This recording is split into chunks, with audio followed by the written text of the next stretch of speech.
Hello, everyone. For all those who are willing to entertain um, me learning the gene keys and hearing me out and my interpretations, my original plan was to make gene key animated videos, and I'm gonna have to put those on hold for a while. So I'm back to the book, and I figured, maybe I should just make videos of my interpretations of the gene keys where I'm at, which would have preferred to do after I make the videos. But maybe I could do both. If you do find this information interesting, it's written by Richard Rudd, and he has quite a few different books on it. But this will be in kind of, it's going to help me learn this information either way. I learn better with playing with the information than just conceptualizing it. So I think I'm going to go with the sixth gene key today. It's another video that I animated, so I'm a little bit more familiar with this one. So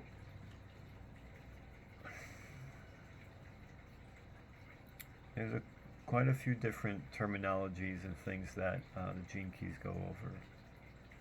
One of which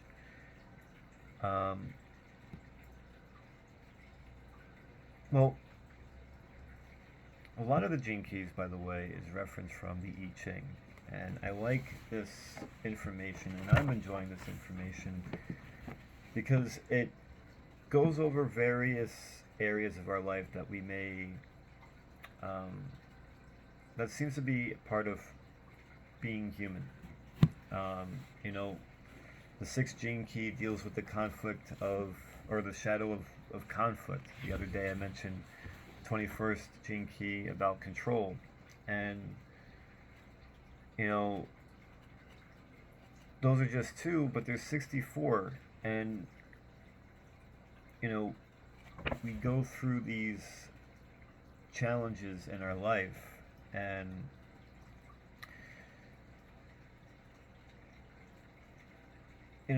if there's isn't I say a lot. So, okay, this is also helping me become self-conscious of how I talk, too. In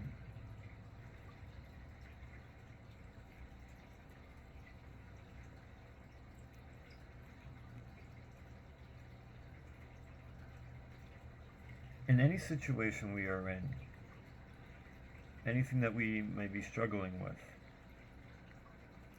there's always an option to say, what am I learning here? Because if there is a story that repeats often enough in our life, we can either say or choose to go with, this is how life is, or this is how things are. But there's, to some degree, if we say, well, what am I learning here? Then we could say we're taking responsibility or some type of initiative to say, I can maybe change some aspect of my life if I am willing to learn or see a pattern here. And these 64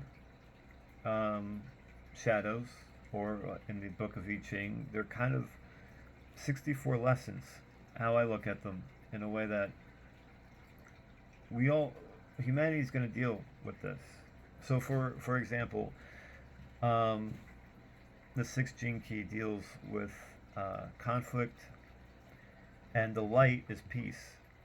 So that's kind of saying, what this would imply by the Siddhi being peace is that in every moment peace exists. It's it's eternal. It's for everlasting. Peace is there in every moment. It's it's our conflict that takes us out of peace. So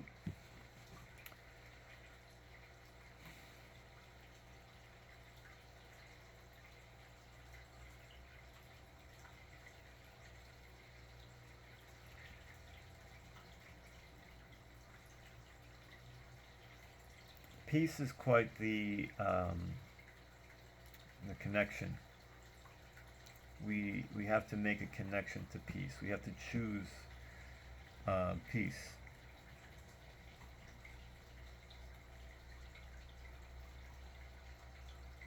And when things happen, you know, conflict can happen externally or internally. And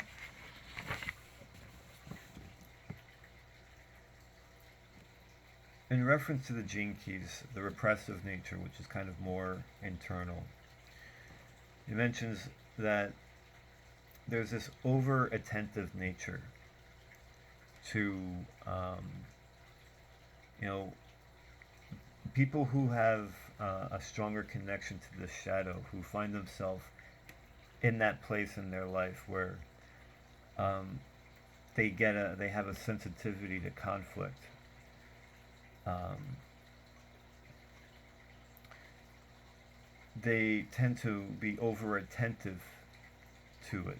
They respond and react whenever they sense conflict in the air.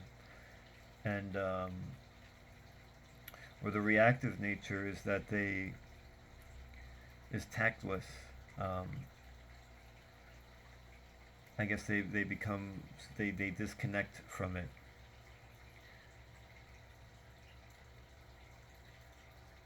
Um, they put almost like a deaf ear. They feel the conflict going on, and instead of confronting it, they they kind of put a deaf ear to it. So these are two different ways where, if we find ourselves, always saying every time I go out, every time I go here or do this happens. It's like, well, okay, there's a lesson there. What we're saying is there's a lesson um, that we can learn because it keeps repeating. This is one of the things that that gravitates me to this information. That's just something that I'm interested. I'm attracted to that. I'm gravitated to that information. So I find it interesting. So what this is kind of presenting, is we're going to go through two types of reaction to this shadow here. And we're either going to be over attentive, overly extending our arm and trying to give more than we should to make peace at any means possible. Or we may tend to kind of ignore it or give it the cold shoulder, right, or a deaf ear. But peace is still there, and what we can build a bridge in a way to peace where we can, if we know and have centered some degree of our own sense of peace within ourselves, and then we hold another space for where the conflict is happening.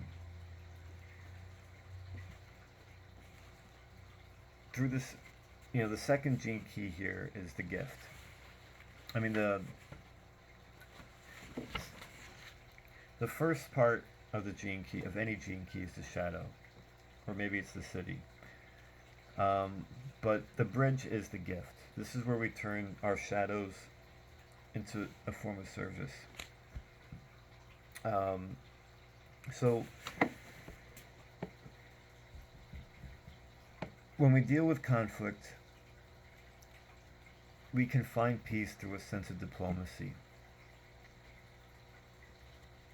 You know, if there's two polar opposite, like, you know, you got the shoe horse. You know, on one side is means one thing. You know, is the negative, and the other side is the positive. But you know, it's the same shoe horse, and the idea there is that you can't define anything without its opposite, right? Like 30 degrees isn't hot or cold.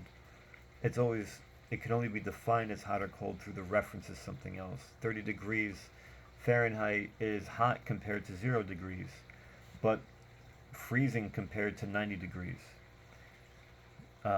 So it's the same spectrum, but you know, at very different ranges, you know, or opposing ranges. So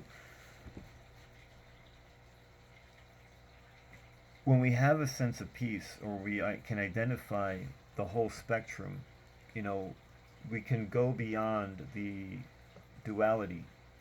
We can move into this to another space, a vertical space, and we can, through a sense of diplomacy, we can say, okay, all of these other aspects of my life are at peace except this topic, this area.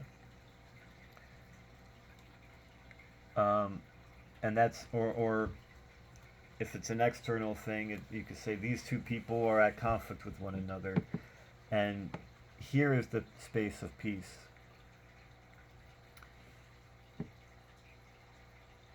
There's a way to negotiate. There's a way to bridge that, and you know, the truth of the matter is it requires people to actually want peace. But this is good to know, so you know the steps that you know peace is going to look like.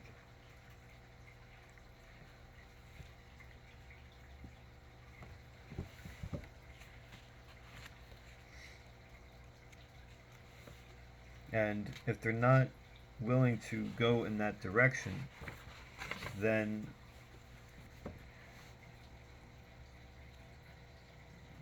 that's when you have to internalize your own peace and say, okay, well, if person A and person B don't want peace, or if they do want peace, you can help bridge what that's going to look like. So this is just the sixth gene key. Um, and I'm still kind of going over this, but it develops a sense of, or becoming aware of where conflict can arise. And having a sense of, like, okay, um, let's see here. Emotional maturity means your awareness operates even during the most profound emotional states. Um, so it's putting aside an aspect of our ground, our stance, and choosing that vertical ground that is between the conflicts.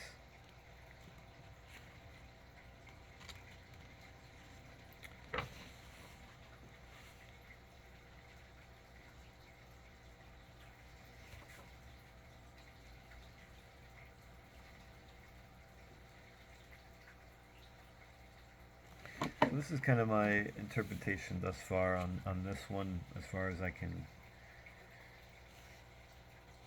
Um, some of the wisdom that I feel I can try to extract here, at least what I find to be wisdom. Um, you know,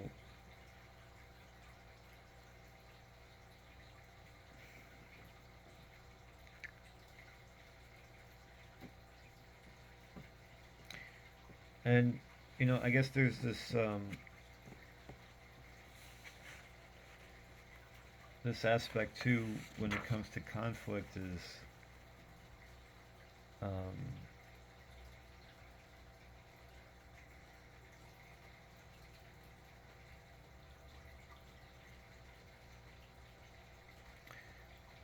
what does it mean to be at peace? You know, because to be at peace is not to say I'm happy. There's a desire there. Um, Peace is a state of being.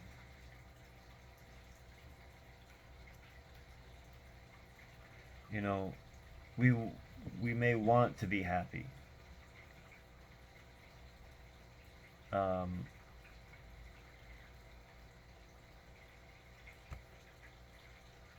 but I'm at peace. No, it's not even like at peace. Like you can actually be any emotion there is, while still being at peace. I am grieving, but I am at peace. I'm sad, but I'm at peace. I'm angry, but I'm at peace. Because peace is this other space. It's a state that is not it's not an emotional. It's a state of mind. It's not an emotional state. So when we're at peace, we can feel our emotions from a neutral place, and hold a place to really understand what's being felt from ourselves or from someone else. And I think that's one of the wonderful things of peace is that we can, when we when we want to hold space for something, we do it from a place of peace, which is a state of mind. It's not a feeling. I'm not going to um, feel peace. I'm going to be at peace, and we can reach those states through you know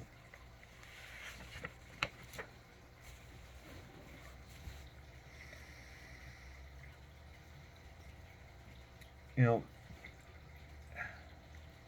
I don't want to bring anthroposophy up too much right now because I really want this to be a series of the Gene Keys, and so that's what I'm going to do. But another reason why I enjoy anthroposophy is I really believe it can capture that kind of way that it goes from the shadow into the gift is through what anthroposophy would say through the evolution of Christ. And so at some point I'll get more into anthroposophy, um, which I've kind of gone over quite a bit already in my other videos, but I'm trying to get a better way to articulate and talk about all this so it doesn't sound like I'm just constantly brainstorming everything in every video, which I'm kind of doing. So if you made it to this far, thank you, because you could easily have just picked up your own copy. So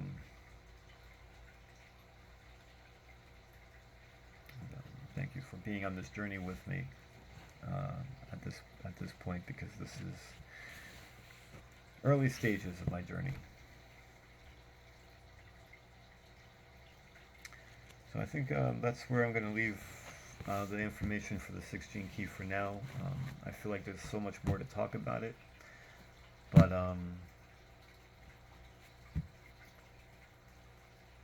maybe till next time. And for anybody who's watched this far, thank you, and